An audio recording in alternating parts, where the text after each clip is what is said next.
नमस्कार दोस्तों, स्वागत करता हूं आपके अपने the unique method YouTube channel पर। इससे पहले कि आप वीडियो छोड़कर भाग जाएं, देखो दोस्तों, मैं जानता हूं कि आप इस वीडियो पर क्यों आए हैं। मुझे पता है, मैं सब कुछ जानता हूं, इसलिए आपको जो चाहिए वही हम इस वीडियो में बताएंगे। फालतू की बात नहीं करेंगे, क्योंकि हम जानते हैं आपकी परीक्षा में ज़्यादा समय नहीं बचा है। हम जानते हैं कि आपका समय बहुत कीमती है। तो चलिए मेन टॉपिक पर बात करते हैं। नंबर 1, अगर आपने बोर्ड परीक्षा के लिए कुछ भी नहीं पढ़ाई की है तो आपको बता दें कि सबसे पहले आपने कुछ भी नहीं या आपको कुछ भी नहीं आता है तो अपने बोर्ड परीक्षा में कॉपी को कैसे लिखें। तो चलिए स्टार्ट करते हैं वीडियो को। मान लीजिए आप परीक्षा देने गए हैं, आपको क्वेश्चन पेपर मिल गया हो और आप इस क्वेश्चन को कैसे बनाकर लिख सकते हैं तो चलिए बताते हैं। तो मान लीजिए यह क्वेश्चन है, तो चलिए बताते हैं कि अगर आप इस क्वेश्चन का उत्तर नहीं जानते हैं तो कैसे बनाकर लिख सकते हैं। वीडियो को लास्ट तक देखें और पहली बार वीडियो को देख रहे हैं तो एक लाइक कर दीजिए और चैनल को सब्सक्राइब कर दीजिए, जिससे कि हमें भी मोटिवेशन मिलता है। तो बिना समय बर्बाद करते हुए चलते हैं डायरेक्ट सवाल पर। देख सकते हैं जो हमारा पहला क्वेश्चन है, जैव विविधता को परिभाषित कीजिए तथा इसके महत्व पर प्रकाश डालिए। यहाँ पर अथवा करके दूसरा क्वेश्चन दिया है, पर्यावरण से आप क्या समझते हैं, इसको साफ तथा स्वच्छ रखने के कुछ उपायों का उल्लेख कीजिए। तो चलिए दोस्तों हम दूसरा क्वेश्चन करते हैं। जैसे यहाँ पर दिया पर्यावरण, पर्यावरण मतलब हो जाता है वातावरण, परिस्थिति। यहाँ पर स्वच्छ है, स्वच्छ मतलब होता है चीजों को साफ करना। यानी कि इस प्रश्न का मतलब है कि ऐसी कौन सी तकनीक अपनाया जाए कि जिससे हमारा वातावरण साफ सुथरा रहे, साफ सुथरा दिखे। ऐसा कौन सी चीज की जाए हमारा देश साफ और स्वच्छ हो जाए, इसके लिए हमें क्या करना चाहिए, फिर लिख कर बताते हैं। चलिए लिख कर बताते हैं तो आपको ज्यादा समझ में आएगा। चलिए इसको बनाकर कैसे लिखेंगे चलिए बताते हैं, तो वीडियो में लास्ट तक बने रहें। तो चलिए यहाँ पर देखिए हमारे पास कॉपी आ गई है, तो इस पर जो है हम लिख कर जो है इसको हम बताते हैं। तो चलिए दोस्तों यहाँ पर वीडियो में लास्ट तक बने रहिए। यहाँ पर हम लिख कर बताते हैं। यहाँ पर लिख दिए हैं प्रश्नोत्तर संख्या। बोर्ड एग्जाम में जो है ऐसे ही लिखते हैं। तो यहाँ पर जो है हम इसको ऐसे ठीक कर लेते हैं, उसके बाद फिर लिखते हैं प्रश्नोत्तर संख्या। तो हमारा क्वेश्चन जैसे यहाँ पर था तो क्वेश्चन को साइड में रख के उसका हम डायरेक्ट उत्तर लिखते हैं। तो उसको हम बनाकर जो है लिख सकते हैं। पर्यावरण से मतलब क्वेश्चन ये था, एक बार फिर बता दे रहे हैं। पर्यावरण से आप क्या समझते हैं, इसको साफ तथा स्वच्छ रखने के कुछ उपायों का उल्लेख कीजिए। तो इसको चलिए हम बनाकर जो है लिखते हैं। तो यहाँ पर हम लिख सकते हैं पर्यावरण से, यहाँ पर लिख सकते हैं पर्यावरण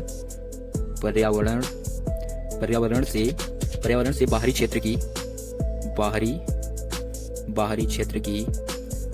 क्षेत्र की सफाई, घर के आसपास सफाई, घर के आसपास सड़कों को साफ रखना, आसपास सड़कों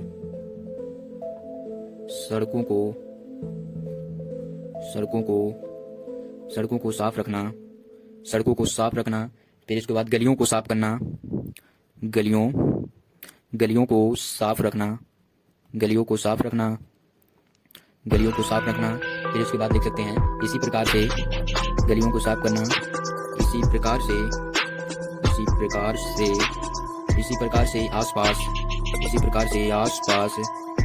आसपास सड़कों, गलियों,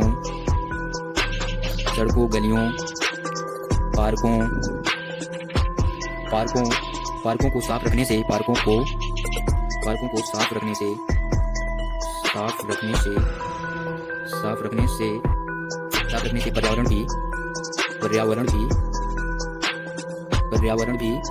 पर्यावरण भी सुरक्षित रहेगा।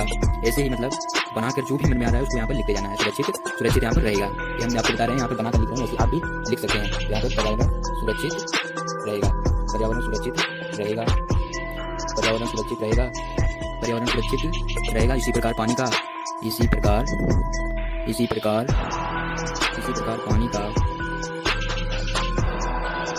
चलिए दोस्तों इसको हम पूरा बनाकर पहले लिख लेते हैं, फिर इसको आप लोगों को दिखाते हैं।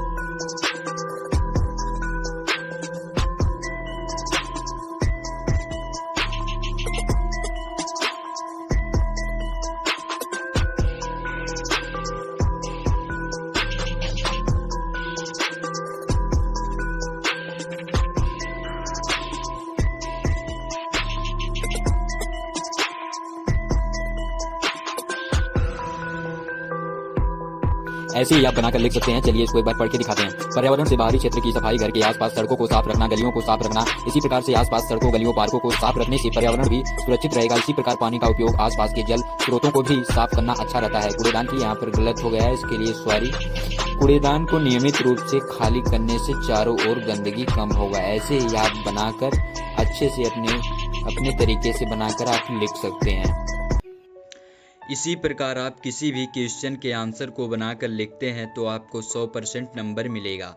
मान लीजिए आपका क्वेश्चन 1 नंबर का है तो क्वेश्चन का आंसर 2 लाइन में लिखिए, आपको पूरा नंबर मिलेगा। अगर आपका क्वेश्चन 2 नंबर का है तो उसको 3 लाइन में लिखिए। इसी प्रकार आपका क्वेश्चन 3 नंबर का है तो उसका उत्तर 4-5 लाइन में देने की कोशिश करिए। और मान लीजिए आपका क्वेश्चन 4 नंबर का है तो उसका उत्तर आधे पेज में लिखिए। अगर आपका क्वेश्चन 5 नंबर का है तो उसका उत्तर 1 पेज में लिखने की कोशिश करिए।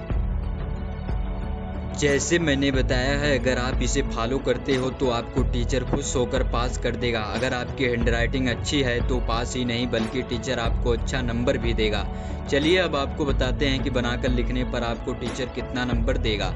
मान लीजिए आपका क्वेश्चन 5 नंबर का है, आपने उसको बनाकर लिखा है तो आपको टीचर कितना नंबर देगा। अगर आपकी अच्छी हैंडराइटिंग है तो टीचर आपको 5 में से 3 नंबर देगा।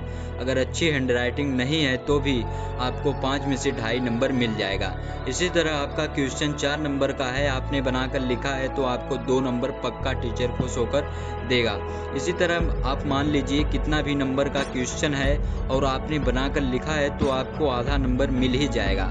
टॉपिक नंबर 2, इसको मिस मत करना, नहीं तो 1 भी नंबर नहीं मिलेगा। अगर आप साफ सुथरा लिखते हैं, आपकी राइटिंग अच्छी हो या खराब हो तो भी आपको नंबर मिलेगा। बाय द वे, अगर आपने कॉपी में ज़्यादा कट पीट किया तो आपको 1 भी नंबर नहीं मिलेगा। इसका भी सॉल्यूशन है, तो आइए बताते हैं। अगर मान लीजिए आपने कोई शब्द गलत लिख दिया हो तो और फिर काट दिया है या गोंज दिया है तो आपके क्वेश्चन का नंबर कटने का चांस बढ़ जाता है। इसलिए आपका कोई क्वेश्चन गलत हो जाता है तो आप उसको वैसे ही छोड़ दीजिए, क्योंकि टीचर इतने ध्यान से आपकी कॉपी नहीं चेक करते हैं, क्योंकि उनको लाखों बच्चों की कॉपियाँ चेक करनी होती है। इसलिए आप साफ सुथरा लिखने की कोशिश करें। अगर आप किसी शब्द को काट देते हैं तो सबसे पहले टीचर का उसी पर ध्यान जाता है, फिर वह आपके नंबर को काट देते हैं। अगर मान लीजिए आपको काटना ही है तो उस तरह गोजने की गलती मत करना। अगर आपको काटना ही चाहते हैं तो उस शब्द को आप इस तरह काट सकते हैं तो आपको पूरा नंबर मिलेगा और आपका नंबर भी नहीं कटेगा, आपको अच्छा नंबर से पास भी कर दिया जाएगा। अगर आपने हमारे बताए गए ट्रिक को फॉलो करते हैं तो पास ही नहीं बल्कि एक अच्छे नंबर से पास हो जाएंगे। वीडियो को ज़्यादा से ज़्यादा शेयर करें और अपनी प्रतिक्रिया कमेंट बॉक्स में देना मत भूलिए। तो चलिए अगली वीडियो में मिलते हैं। वीडियो को तुरंत देखने के लिए चैनल को सब्सक्राइब कर लें और नोटिफिकेशन को ऑल पर सेलेक्ट कर लें, ताकि हमारी जो भी वीडियो आए सबसे पहले आप तक ज़रूर पहुँचे। चलिए तब तक पढ़ते रहिए, तब तक के लिए जय हिंद, जय भारत।